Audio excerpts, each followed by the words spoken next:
New জার্সিতে Spanish সাম্রাজ্যের পতন হয়েছে আর্জেন্টিনার। 16 বছর পর দ্য গ্রেটেস্ট শো অন আর্থের মুকুট পুনরুদ্ধার করেছে স্পেন।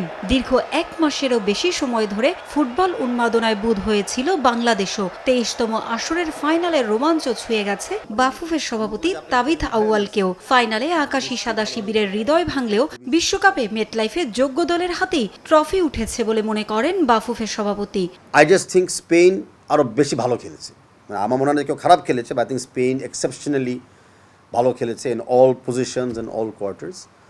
আর্জেন্টিনার সাইড থেকে আর্জেন্টিনার গোলকিপারটা মনে হয় সবচেয়ে বেশি বেটার পারফর্ম করেছিল। মহাকাব্য রচনা করতে পারেননি লিওনেল মেসি, তবে আর্জেন্টিনাকে ফাইনালে ওঠার পেছনে এককভাবে যে অবদান মেসি রেখেছেন তা অন্য সবকিছুর ঊর্ধ্বে বলে মনে করেন তিনি। রেকর্ড গড়ে 2030 বিশ্বকাপেও মেসির খেলার সম্ভাবনা দেখেন তাবিথ আউয়াল। অন্য প্লেয়াররা তো টিমটাকে টেনে ফাইনালে জানতে পারে না, but if you look at মেসির কিন্তু লাস্ট 3টা ম্যাচ মানে আর্জেন্টিনাকে কিন্তু শেষের দিকে ঘুরায় কিন্তু ফাইনালে নিয়ে আসছে। এখন আর কত একটা প্লেয়ার দায়িত্ব নিবে, বা একটা জায়গায় তো ভাগ্যও তো আবার সাথে দেয় না।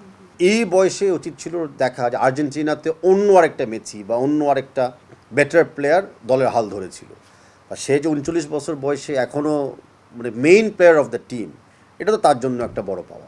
এবারের বিশ্বকাপে একাধিক ম্যাচে প্রশ্নবিদ্ধ ছিল রেফারির সিদ্ধান্ত, তবে বিশ্বকাপের মঞ্চে রেফারিদের পক্ষপাতিত্বের সুযোগ নেই বলে মনে করেন তাবিথ। 48 দলের বিশ্বকাপের সফল আয়োজনে মুগ্ধ হলেও ভবিষ্যতে ইউরোপের কোটা কমানোর পক্ষে বাফুফের সভাপতি। কিছু প্লেয়ার থাকে যারা কিন্তু একটু এক্সেপশনাল। ন্যাচুরালি মেসি এদের মতো প্লেয়ারদের উপরে যখন কোনো অ্যাটাক আসে, ফাউল আসে, রেফারিরা হয়তো আর একটু প্রোটেক্টিভ মেজার্স নেয়।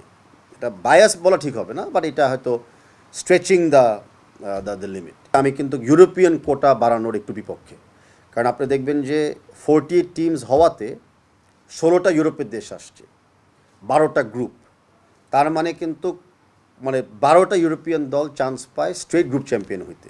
অ্যান্ড এবার কিন্তু আপনি দেখছেন 10টা ইউরোপিয়ান টিম কিন্তু নেক্সট রাউন্ডে উঠে গিয়েছিল। সো এখানে আমি মনে করি যদি একটু কোটা ইউরোপটা কমায় অন্য কন্টিনেন্টের করে যদি বাড়ানো যেত তাহলে একটু বেটার হতো। ইউরোপ কোটা কমে এলে অন্য দলগুলোর জন্য বিশ্বকাপের পরের রাউন্ডে জায়গা করে নেওয়া সহজ হবে বলে মনে করেন বাফুফের সভাপতি। আমার মনে হয়েছিল হয়তো জিততে পারবে না। পারভিন আক্তার, সময় সংবাদ, ঢাকা। অনেক কিছু তো হতে পারে, ইমার্জেন্সি।